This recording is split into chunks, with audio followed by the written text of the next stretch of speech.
Alright, Shalom. First and foremost, before I get started, I'd like to give all praises, honor, and glory to Yahweh Bahashim Yahushai Bahashim Racha HaKodash. Double honors to the apostles and the elders of Great Millstone who taught me the truth and rule well. Peace and blessings unto the hopeful elect, pushing his word throughout the four corners of the earth in truth, righteousness, and sincerity. To you I say Shalom.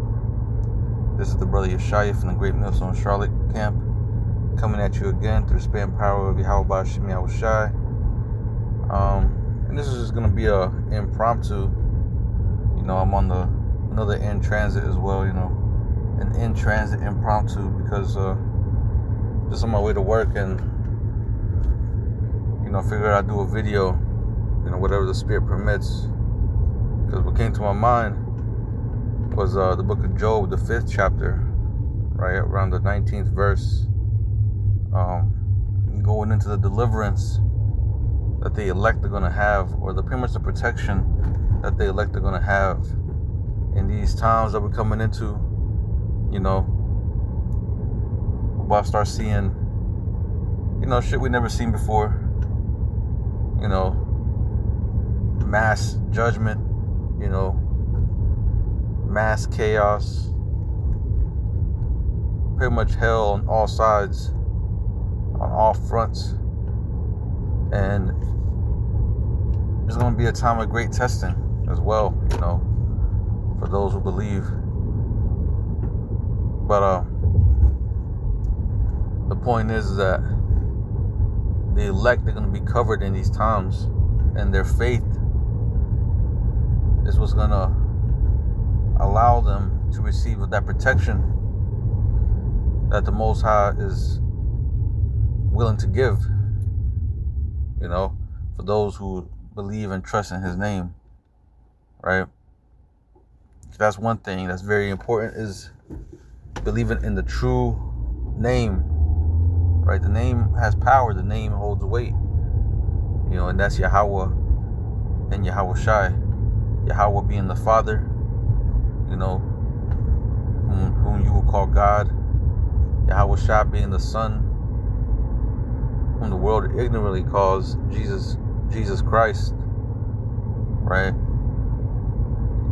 But again, the names are important. The names are Hebrew, and the scriptures talk about that the Most High is going to return to give His people a pure language, roughly paraphrasing, that they shall call upon His name. So that's prophecy that's being fulfilled. We got the name now. We got the name back. So we should be calling in the name. But anyway, I want to read this, Job 5 and verse 19. It says, He shall deliver thee in 6 troubles, yea, in 7 there shall no evil touch thee. It says, in famine He shall redeem thee from death, and in war from the power of the sword. Right, because you're going to see that in these days coming. We're going to start seeing famines, shelves running empty, because scriptures talk about how the grinding shall cease. So if the grinding shall cease, that means that not just, you working at your power plant, or you working at because power plants are going to go out too, the lights are going to go out.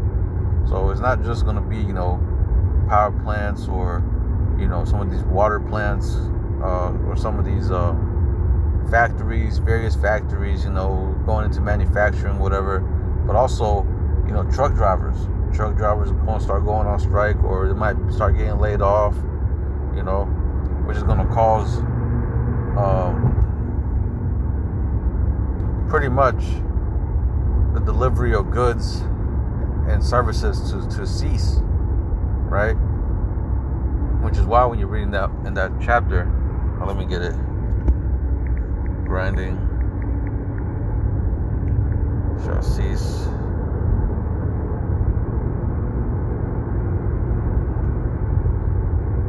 Hold on.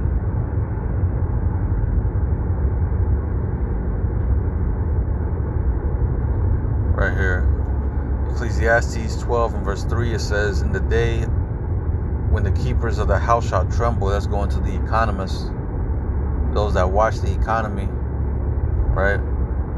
Because even they're telling you, that America is on a downward slope. America is spiraling the drain, So if America's on its way out, and these economists are telling you that, best believe that they know what they're talking about. They see this shit coming to an end here soon. Talking about America, the economy changing. Because what Esau's trying to implement is a digital currency, which he's going to have to take out this current form of currency to establish the new, right? Which is going to cause a havoc. It's going to cause a lot of problems, at the start. But again, that's one thing we're going to start seeing, right? With the economy collapsing, we're going to start seeing famines, right? We're going to start seeing droughts, meaning, like I said, your power plants and your water plants, they're not going to be staffed. So who the hell is going to be working when there's, who the hell's going to work? Who the hell's going to be working when there's no power? So, that just shows you it's going to be droughts, there's going to be famines, there's going to be, a lot of things. Because with that, there's one thing you got to take into account, that with no food and with no water, with no power, people are going to start to bug out, man. People are going to start tripping. So it's going to be hell out here on the streets. Shit, it's going to be hell inside people's homes. Scriptures talk about it's going to come where people are going to start eating themselves, man. Or eating each other. People are going to start eating their children. Right? But the elect, they're going to be delivered from all these things. That's my point. Right? The elect, they're going to be covered. That hedge of protection is going to be around them to, not make them go through, even though they're going to go through we're going to go through some stuff.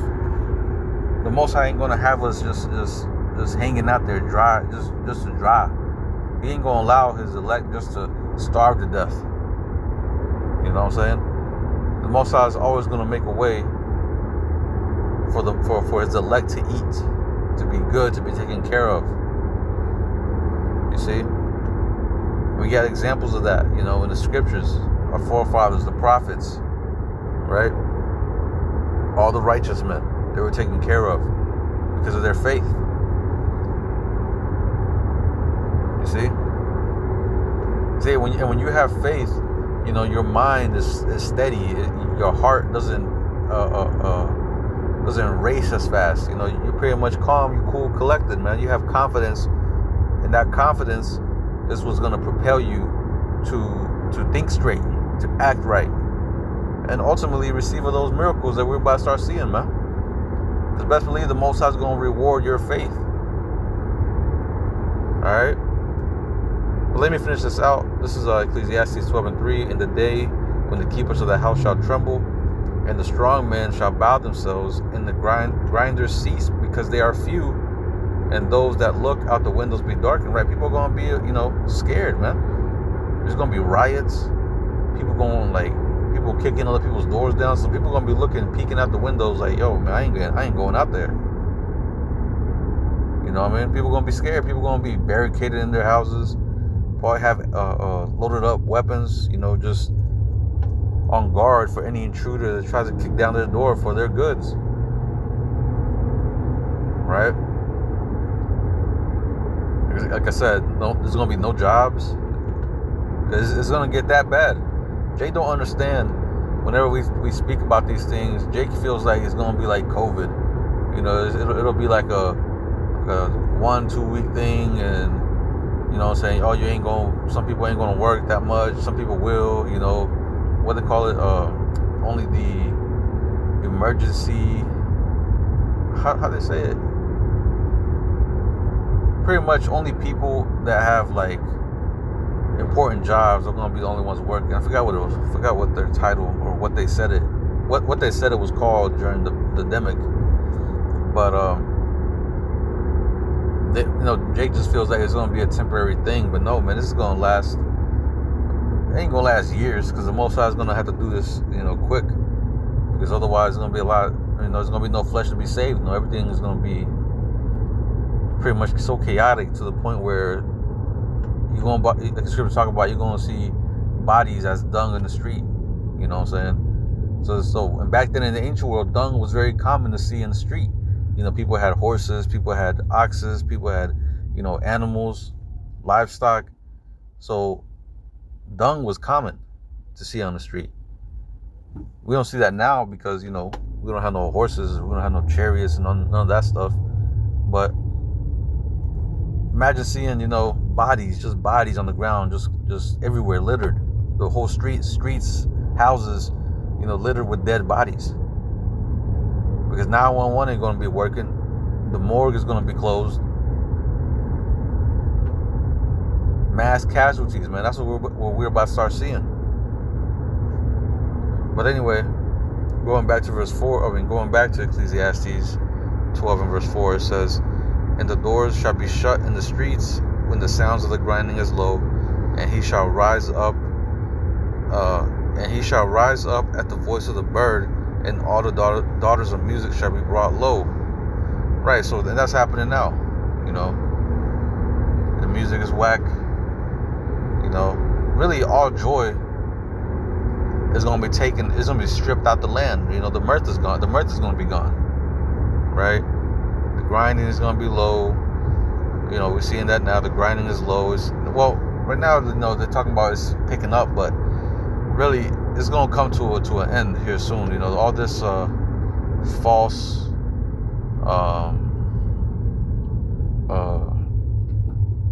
I guess you could say sense of hope, but really, this little short upliftment that they're talking about, it's like how should I put it?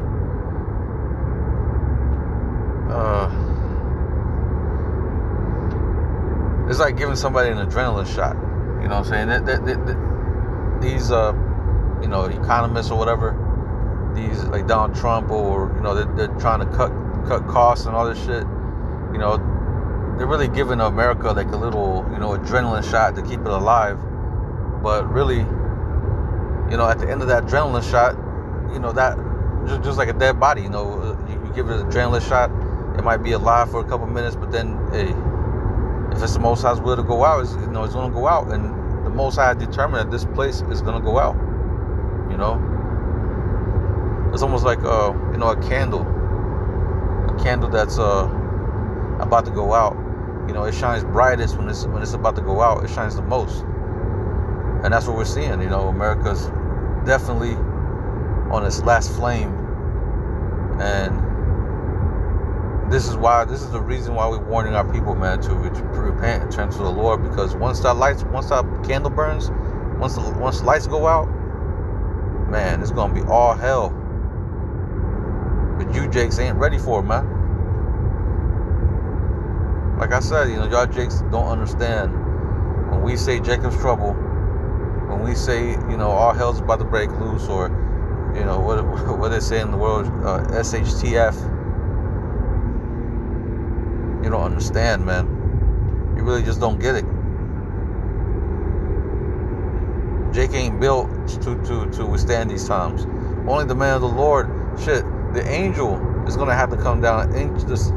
Archangel Michael is going to have to come down and fight for us. That's how bad it's going to get. The Most High's going to have to raise up a standard, brothers that's going to receive spiritual power.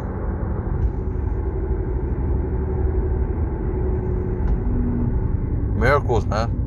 That's what was going to have to take place to deliver the elect in these terrible times that we're coming into. You see? But let me go back to Job 5 and verse 19. I'm going to read it again.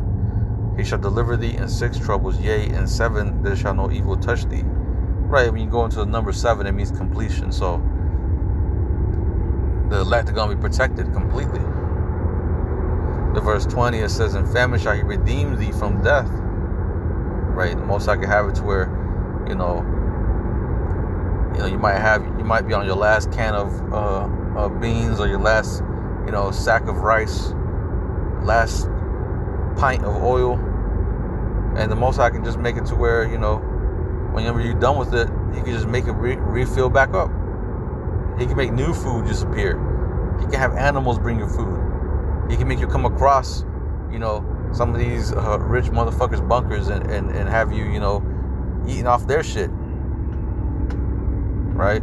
Like in that movie The Road, or in that movie Leave the World Behind. That little girl, she found that one place, that one mansion with underground bunker with all kinds of food and entertainment and shit. Right? Because in Isaiah, was it 55? Let me see.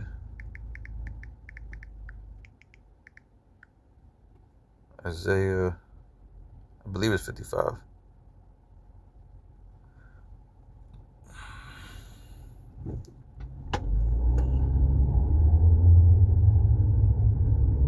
Bear with me.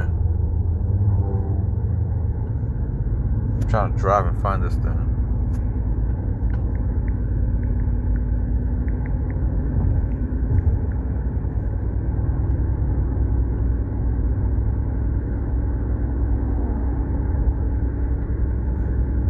Oh, it's like it's 65.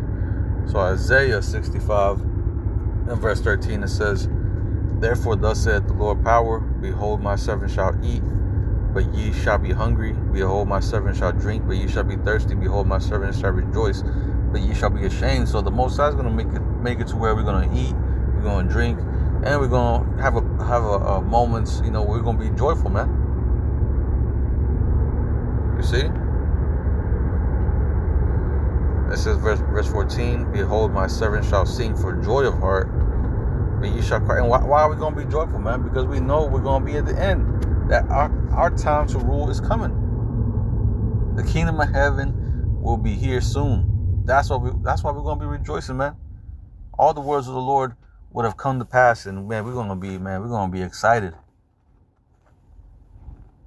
Because you got to understand that even in death we win.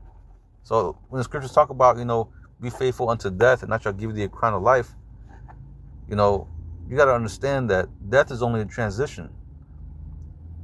When you look at the concept of death in this world, of course it makes you scared, it makes you, nervous. But when you believe in the scriptures and you believe that, laying your life down on the line for the Lord is going to give you a great reward, it's like, really, what's there to fear? Of course we have our carnal fear of death, but going out, in a bad way. But when you think about it, that we don't lose, man. We don't lose. That's why faith is really going to be the dividing factor in that time. Faith is going to be that line, like the Most High drawing a line in the sand, dividing the 2/3 and the elect, the 1/3. But that faith is going to be the dividing factor, because you're going to start seeing motherfuckers break down, start crying. That says it in hold on, let me find it.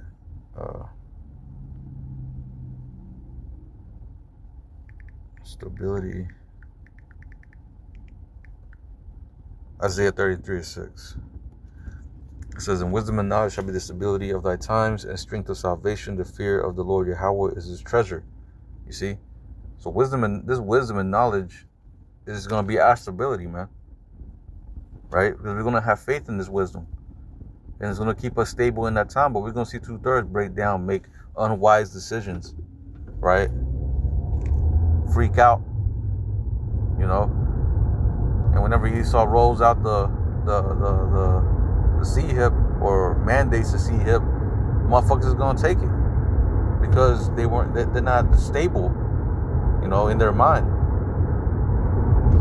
They're gonna seek for the closest way to escape this hell, or the fastest way to escape this hell, and seek comfort. See, but we're going to be comforted through these words that the Most High has told us, through the scriptures and through His men. We're going to be comforted because we're going to know that we don't need Esau. We don't need Esau. We don't need, to be a part of this system no more. A new system is coming, right? And that's the kingdom of heaven. The scriptures talk about how we shall no longer rely or depend on them who smote us, roughly paraphrasing. So we're no longer going to have to depend on Esau for the want of all things. In that time, the Lord's going to provide for us. Just like you saw Jake when we, came out of Egypt. We didn't need no nation. We didn't depend on nobody. The Most High provided for us. He made manna fall from the sky to feed us. You see? That's what He's about to do in this time that we're coming into as well. He's about to provide for His men, provide for His elect, provide for His people. Right? But anyway, let me continue on in this Job 5 and verse 21. It says, "I shall be hid from the scourge." Let me start at 20 again. It says, "In famine He shall redeem thee from death, and in war from the power of the sword." Right? Meaning these, it's going to be some of us is going to be rounded up, made martyrs. But Yahweh Shai is going to come. He's going to deliver His people, His elect. Right? So there's going to be a lot of us is going to escape. You see? But again, like I said, the elect are going to be delivered from that sword, man. Delivered from famine, delivered from the sword, the power of the sword. Shit. The most I can make it to where you're running in the middle of a crowd. All these people, because best believe there's going to be a lot of, domestic, DTs out here, man. Domestic, and they're going to start shooting up crowds and whatnot. And, might be a brother in the midst of all that. And all those bullets can be flying, around them, and it might even almost hit you, but that bullet, the most I can make that bullet just stop in midair or make it go right through you without even hurting you. I don't know if brothers watched that movie, Pulp Fiction, whenever my man Sam Jackson, they ended up going to that one spot to pick up the briefcase, and then there's this one guy that came out of nowhere and started blasting at them. And then he looked behind him, and those holes in the wall, it looked like those bullets went through them. It didn't even touch them. It just went right through them. And the dude was like, "Yo, this is a miracle." Hey, but we're about to start. We're going to see that, man. We're going to witness that. We're going to experience that. We're going to experience the power of the Lord in that day, man. Which is going to give us a even bigger boost of faith. Hearing accounts and seeing things like that, man. It's going to be beautiful, man. Yeah, it's going to be scary too, in the flesh. Yeah, we might feel a little fear here and there. But overall, we're going to be stable, man. We might have a little, burst of fear, but then that's going to go away because we're going to remember the promises that the Most High has in store for us. And the fact that He's going to protect His men. Right? So again, these scriptures, man, this is what's going to keep us stable in this time that we're coming into. And I can't stress that enough. But faith is going to be, like I said, that separation between 2/3 and the elect. Who's going to maintain strong in that time? Which is why, the scriptures also call that time hour of temptation. Well, it really is going to be a time whenever Esau rolls out that sea hip, or as a solution to all the problems, right? But that time of Jacob's trouble is going to be a time where, the Most High is going to deprive the world of its comforts, deprive the world of stability. You see, which is going to test a lot of people. But anyway, going back to Job 5 and Verse 21, it says, thou shalt be hid from the scourge of the tongue, neither shalt thou be afraid of destruction when it cometh. Right? We ain't going to be afraid, man. Right? It says that destruction and famine, at least afraid to the point where we'll break down and bug out. No, that ain't going to happen to the elect. But it says, verse 22, at destruction and famine thou shalt laugh, neither shalt thou be afraid of the beasts of the earth. Man. It says, for thou shalt be in league with the stones of the field. Hey, the most I can make it to where he puts a cold spirit on us to where we just be laughing, man. We see all hell breaking loose, fucking buildings blowing up, goddamn people getting shot up. And we're just out here laughing. We're going to be chilling, watching the whole thing like, we're watching a movie and just chilling back and laughing. But it says, neither shalt thou be afraid of the beasts of the earth, for thou shalt be in league with the stones of the field, and the beasts of the field shall be at peace with thee. Right, man? We're going to be, one with the earth. The animals is not going to attack us. You're going to see bears. You're going to see, all these zoo animals being released from these zoos, right? Might see a lion, might see a tiger, might see a gorilla, might see all these, what you call predatory animals, and they're not even going to touch us. They're going to look at us, and keep walking or whatever. You know what I'm saying? Most I can make it to where those animals come and defend you. You see? That was pretty much it, you know what I'm saying? And that's the reason why the scripture says, the name of the Lord is a strong tower, the righteous runneth into it and is safe, man. The Most High is offering a hedge of protection. All you gotta do is seek him, man. Seek that hedge of protection. Yeah, it takes work, but hey, it's either do that or face judgment. You see? But anyway, I pray the lesson was edifying. I'm going to go ahead and close it out by giving all praises, honor, and glory to Yahweh Bahashim, Yahweh Shai Bahashim, Racha HaKwadash. Double honors to the apostles and the elders of Great Millstone who taught me this truth and rule well. Peace and blessings unto the hopeful elect, pushing his word throughout the four corners of the earth in truth, righteousness, and sincerity. Until the next time, I'm going to say Shalom, Kwam Yashala.